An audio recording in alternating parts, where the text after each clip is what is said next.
Hi, I'm Sarah, and today let's talk some art on a budget. Markers. Cra-z-art Classic 10 count for 50 cents versus Crayola 10 count at 97 cents. Can you tell a difference?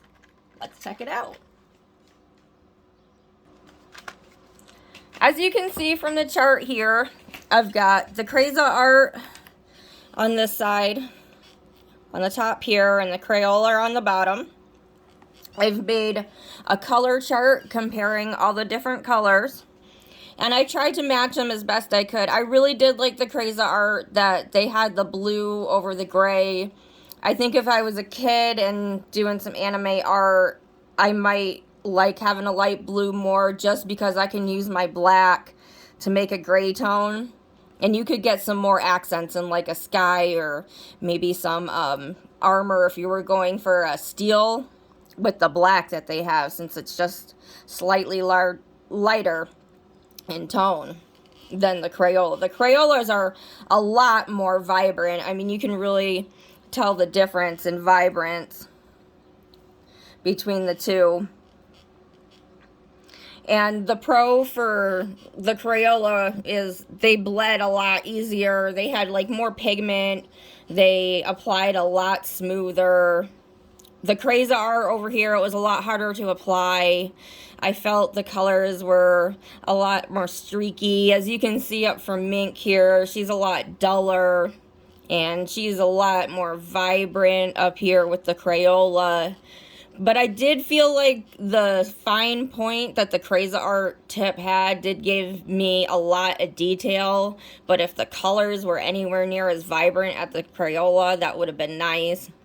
The Crayola definitely bled into the paper a lot more. I've had a little bit less control, but you know, that's not necessarily like a bad thing. She really did stand out. As you can see, the black's like a lot more intense up here. In her armor, you know, I didn't have as much definition. Same thing with her hair. I really tried to use that fine point on both the markers to, you know, create a bunch of little lines. I'm going to show you what the tip looks like here, because I was surprised at the tip that they were different. The Cra-z-art's on top. It's got that small tip there. The Crayola's got more of like a brush tip. That was good for kind of feathering it in. The Cra-z-art works more like almost like a writer. That'd be good for like cards. And this is more what you can use for like painting.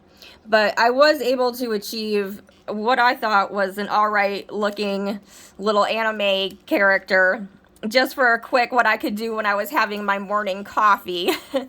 I was really trying to think of what, you know, a kid would really do with this, and what you'd use them for, and how they could be accessible. And this is what I come up with. And either way you go, I mean, they are really similar. They'd probably be really fun to use together and blend them.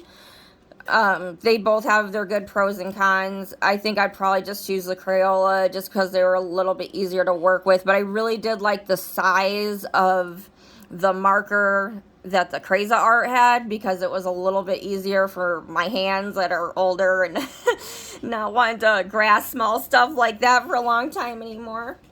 But yeah. Well, I hope you liked my little comparison between the Crayola and the Cra-z-art. That was a really fun little thing to do with my coffee this morning, and happy painting. Have a great day.